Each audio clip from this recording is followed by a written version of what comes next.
বিএনপির আন্দোলনে জোর নেই, কিন্তু মুখে বিষ আছে বলে মন্তব্য করেছে আওয়ামী লীগ সাধারণ সম্পাদক ওবায়দুল কাদের। তিনি বলেন, ভারতের দালালি করতে গিয়ে বিএনপি পাত্তা পায়নি, অথচ তারা আওয়ামী লীগের নামে এই দায় চাপায়। আওয়ামী লীগের প্রতিষ্ঠা বার্ষিকীর আলোচনায় নেতারা আরও বলেন, বেগম খালেদা জিয়ার মুক্তি কিংবা তার সুস্থতা নয়, বরং তাকে নিয়ে শুধু রাজনীতি করতে চায় বিএনপি। আওয়ামী লীগের ৭৫তম পূর্তি উপলক্ষে দলের কেন্দ্রীয় কার্যালয় প্রাঙ্গণে এই আলোচনা সভার আয়োজন করে ঢাকা মহানগর দক্ষিণ আওয়ামী লীগ। দলের গৌরবময় অতীতের কথা উল্লেখ করে কেন্দ্রীয় নেতারা বলেন, বাংলাদেশের সকল অর্জন এসেছে আওয়ামী লীগের হাত ধরে।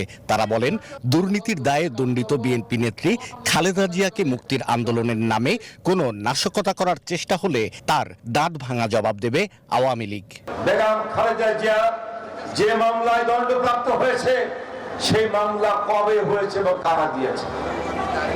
এই মামলা ছিল ২০০৭ সালে সেই ১/১১ সরকারের। দুর্নীতির দায়ে সাজাপ্রাপ্ত বেগম খালেদার ব্যাপারে একবার মাত্র উচ্চ আদালত পর্যন্ত গিয়েছে, তারপর আদালতের দরজায় তারা দেয় না। দলের সাধারণ সম্পাদক ওবায়দুল কাদের বলেন, বিএনপির আন্দোলনের হুমকিতে বিচলিত নয় সরকার।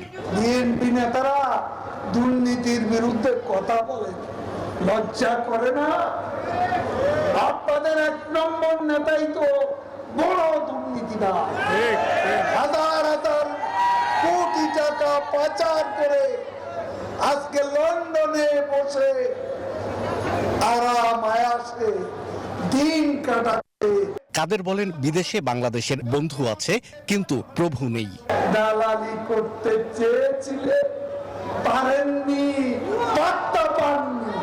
এর সাথে বন্ধুত্ব, আপনারা দাস হয়েও ভারতের সমর্থন চান। ক্ষমতার জন্য আপনারা যে কারো দাসত্ব মেনে নিতে কোনো আপত্তি আপনাদের।